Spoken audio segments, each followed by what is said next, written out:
información, diálogo y análisis con nuestros invitados. Amigos, son las 7 de la mañana con 14 minutos. Al menos hasta el 1 de mayo pasado, y de acuerdo a cifras de la Secretaría de Salud del municipio del Distrito Metropolitano de Quito, en Pichincha se habían reportado 45 casos de tosferina, mientras que a escala nacional existían 322. Reitero, esto al menos a corte 1 de mayo. El contagio registrado aquí en la capital se trató de una niña de 11 años que justamente encendió de alguna manera las alertas sanitarias. La hermana de la menor también presentó síntomas de la enfermedad, nos referimos a la tosferina, y estudiantes se mantuvieron en clases no presenciales para prevenir un posible brote. ¿Qué ha pasado desde esta fecha referida hasta el día de hoy? Se lo vamos a consultar esta mañana justamente a Miguel Malo, quien es secretario de Salud del Distrito Metropolitano de Quito, quien me acompaña esta mañana aquí en cabina. Miguel, muy buenos días, bienvenido. Muy buenos días, un gusto estar con ustedes.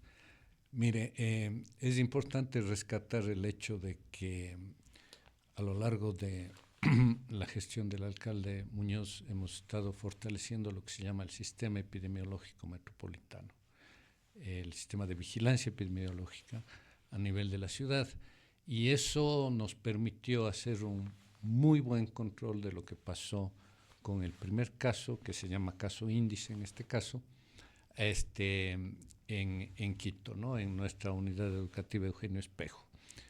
El día viernes 25. El viernes pasado. No, el anterior. El anterior, ¿no? Ok.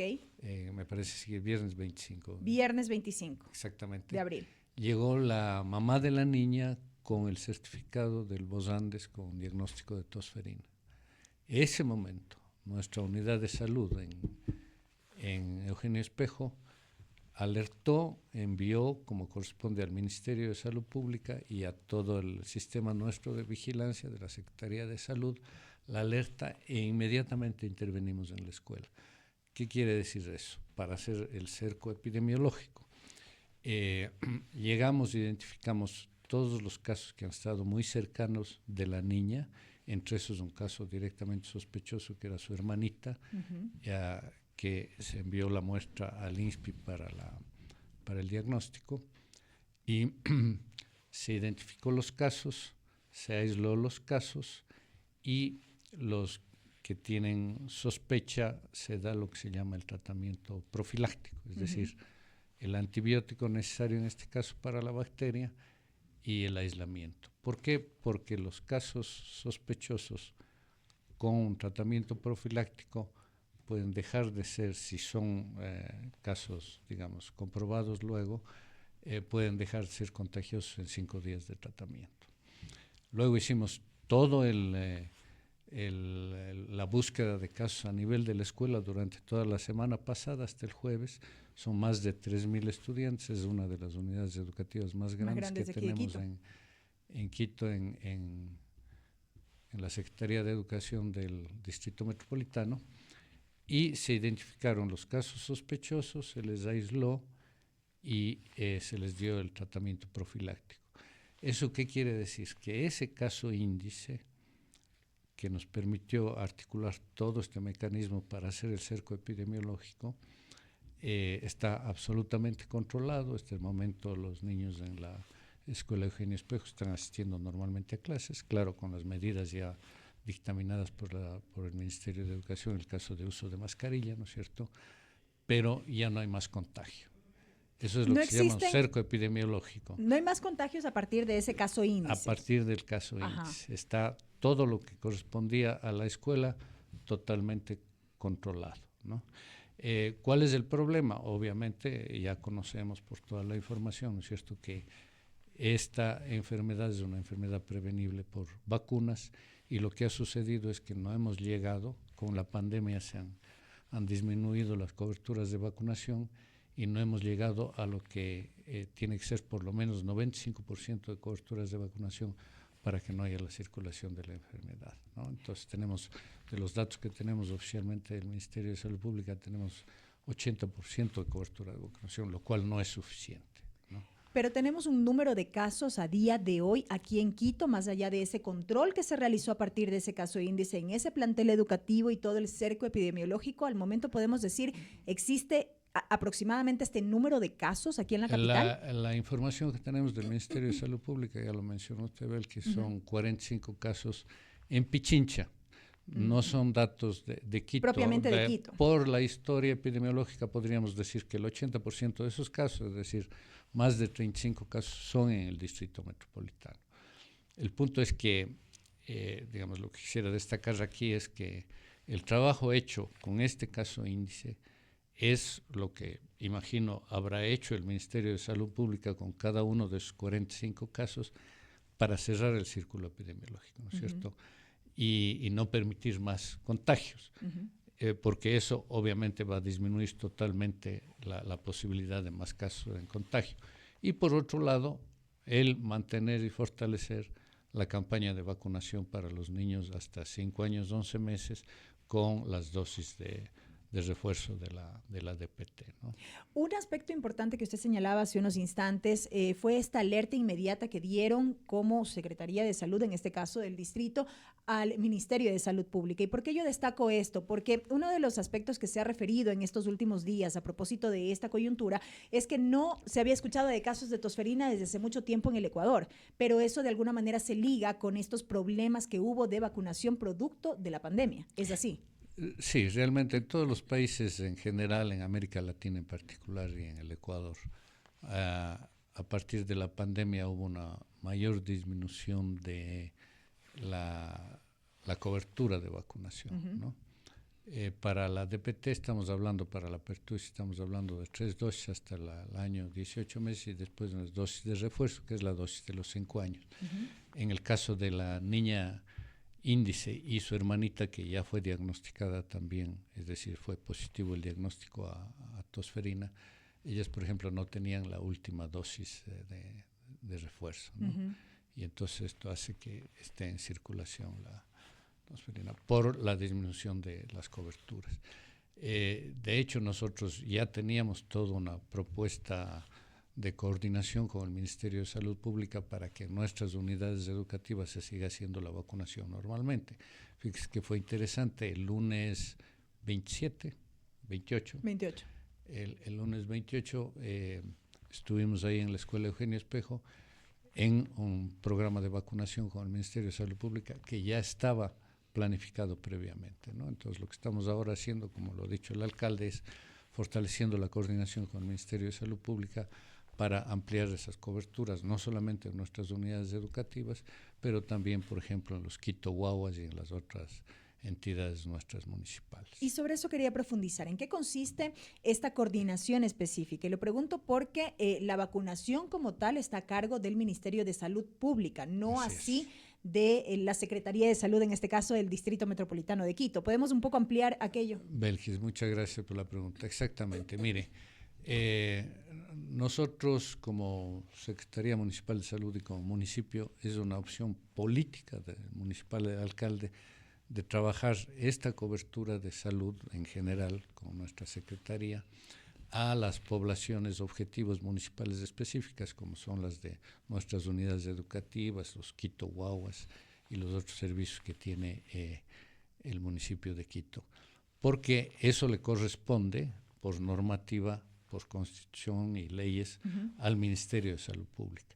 Y de hecho, en el caso de la vacunación, pues tiene el Ministerio de Salud Pública el manejo de todo lo que tiene que ver con vacunación, ¿no? Entonces, nosotros lo que hacemos es apoyar a la labor del Ministerio de Salud Pública, facilitando todo lo que son, por ejemplo, las campañas de vacunación en nuestras unidades municipales. Pero obviamente la responsabilidad no es de ninguna manera del municipio, es una responsabilidad del Ministerio de Salud Pública. Pero en este sentido, como parte de esa coordinación, decimos que la campaña que ahora mismo se mantiene está a nivel de todas las unidades educativas municipales de aquí de la capital. ¿Cómo se están organizando en ese sentido con la comunidad educativa? Mire, nosotros teníamos ya todo un programa de vacunación de nuestras unidades educativas con el Ministerio de Salud Pública. Entonces, lo que estamos haciendo es, digamos, manteniendo esa planificación que ya teníamos y ahora ampliando un poco, digamos, horarios y días de vacunación por esta situación de la emergencia de la tosferina, ¿no? Pero se ha mantenido la coordinación con el Ministerio de Salud Pública y, como lo dijo el señor alcalde, pues a nosotros nos toca responder a lo que plantea la Autoridad Sanitaria Nacional. ¿Cuál es el llamado que se hace ahora mismo a los padres de familia, a la ciudadanía aquí en la capital en general? Y lo pregunto porque se empiezan a generar estas alarmas de alguna manera. Veíamos lo que pasa, por ejemplo, con la especulación alrededor de las mascarillas. De repente, en algunos sectores, no solamente aquí en Quito, lo hemos visto también en Guayaquil, en algunos reportes y quizá en otros puntos del país, empieza a haber este desabastecimiento. ¿Cuál es el llamado que se le hace entonces a la población? Mire, nosotros desde la Secretaría de Salud entonces hemos fortalecido los mecanismos de información y recomendaciones para la población, ¿no? Que son muy parecidas a lo que pasa con el COVID. No estamos hablando de una enfermedad que va a tener una capacidad de contagio como el caso del COVID, ¿no es cierto? Porque de todas maneras, a pesar de que no hay el nivel de cobertura suficiente para que haya nuevos casos, pues hay la vacunación, sabemos cómo manejarla apropiadamente. Como le indico, en el caso de nuestras unidades educativas hemos hecho un trabajo muy bueno con el equipo de vigilancia epidemiológica para hacer este cerco epidemiológico, y lo que se ha recomendado en términos generales a la población es que en caso de que haya síntomas respiratorios utilicen la mascarilla, ¿no es cierto? Y estamos recomendando, por ejemplo, en el caso de nuestros Quito Guaguas, a los papás, mamás que tengan niñitos pequeños, que tengan síntomas respiratorios, que se abstengan de llevarles a los centros, ¿no? Porque, como se ha mencionado ya, las poblaciones de mayor riesgo, en el caso de tosferina para un desenlace fatal, son lactantes, niños menores de 1 año, niños menores de 5 años con algunas patologías crónicas. Entonces, a esas poblaciones es de las que más hay que cuidar, y la idea es entonces el uso de la mascarilla, el lavado de manos, el gel alcohol en el caso de que no haya acceso permanente al lavado de manos, y lo que sí recomendamos inmediatamente en el caso de nuestros servicios municipales es que si hay algún síntoma de estos respiratorios, por favor inmediatamente se comuniquen con nuestras unidades. En el caso de las unidades educativas tenemos una unidad de salud en cada unidad educativa, y también tenemos todos nuestros equipos de salud comunitaria que están cubriendo el 100% de los Quito Guaguas, por ejemplo, ¿no? ¿Podemos recordar estos síntomas? Creo que nunca está de más. Sabemos que estamos bombardeados de información sobre este tema ahora mismo, pero es importante recordar, creo yo, a la población para que un poco esté alerta. Sí.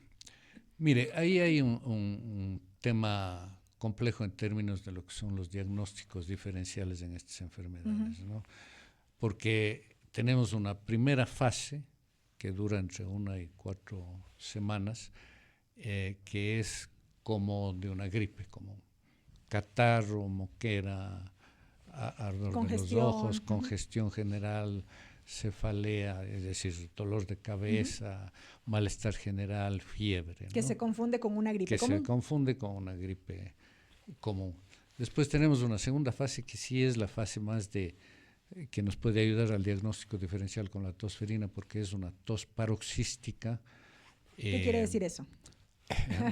Es una tos aguda de episodios, ¿no? Es decir, tos muy rápida con un silbido muy agudo que... ¿A momentos incontrolables? A momentos incontrolables, pero episódica, ¿no? Que no dura, y es por episodios que se le llamaba, digamos, vulgarmente la tos perruna, como un ladrido de perro. Como esos ataques que de pronto dan. Exactamente.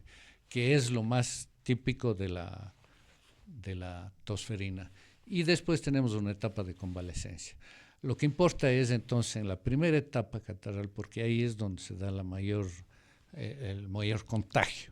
Y entonces lo que decimos a los papás, mamás, hay unos síntomas de gripe, llamémosle así en términos generales, por favor aislar al niño y acudir a una unidad de salud para para que se conozca del caso. Nosotros ahí, en el caso de nuestras unidades, lo que hacemos es, y lo hemos hecho con esto que le comentaba del cerco epidemiológico, es incluso visitas domiciliarias para ver cómo evoluciona el caso y si es necesario lo que estamos indicando de tratamiento profiláctico, ¿no? Para evitar el contagio. Qué importante esto que usted refiere de esta primera fase. ¿Por qué? Porque culturalmente, ¿qué es lo que hacemos nosotros aquí? Es una gripe común, no pasa nada, nos automedicamos muchas veces o simplemente esperemos que pase. Nos tomamos un tecito caliente, recurrimos a esta medicina natural muchas veces o insisto, nos automedicamos y entonces eso puede complicar los cuadros. Claro, mire, lo que sucede es que, digamos, ahora estamos, y eso yo quisiera también, aprovechando de ustedes acá con los medios y la gente que nos oye, no estamos planteando una alarma en general, ¿no? Es estar alertas. Y entonces, sobre todo en los casos de los niños pequeños, acudir inmediatamente a la unidad de salud, ¿no es cierto? Sobre todo cuando estamos hablando de niños que no han recibido todavía las sus vacunas, dosis completas de vacunas. Porque ellos son los que están en mayor riesgo. Entonces, sí, estamos hablando de unos síndromes catarrales y todo, pero particularmente tener cuidado con las poblaciones de riesgo, que son estos niños lactantes menores de 1 año, ¿no es cierto? Niños menores de 5 años que tienen problemas crónicos, y tenemos casos de adultos mayores que pudieran tener algún tipo de riesgo también en caso de no haber sido vacunados y que tienen comorbilidades, es decir, otro tipo de enfermedades, diabetes, hipertensión, cáncer, que también pudieran tener problemas con esta patología. Lo último nada más, ¿los adultos pueden acceder a alguna suerte de dosis de refuerzo pese a haber completado su cuadro de vacunas? Mire, lo que está planteando el Ministerio de Salud Pública es el completar las coberturas hasta los niños de 5 años a 11 meses. Hay vacunas para mayores, ¿no? Estamos hablando de adolescentes o adultos, pero que no está suministrando el Ministerio de Salud Pública, eso se encuentra en el nivel privado. Pero podrían acceder. Pero podrían acceder a la vacunación, así es, si no tienen la vacunación completa. Correcto. Miguel, muchísimas gracias. Importante, interesante diálogo a propósito de esta coyuntura, insisto. Un gusto de acompañarles. Ha estado con nosotros Miguel Malo, secretario de Salud del Distrito Metropolitano de Quito, a propósito de estos casos de tosferina aquí en la capital. 7:32 a.m, amigos. Tiempo de la pausa, no se vayan. Enseguida continuamos con la información aquí en la primera emisión de MQ Noticias.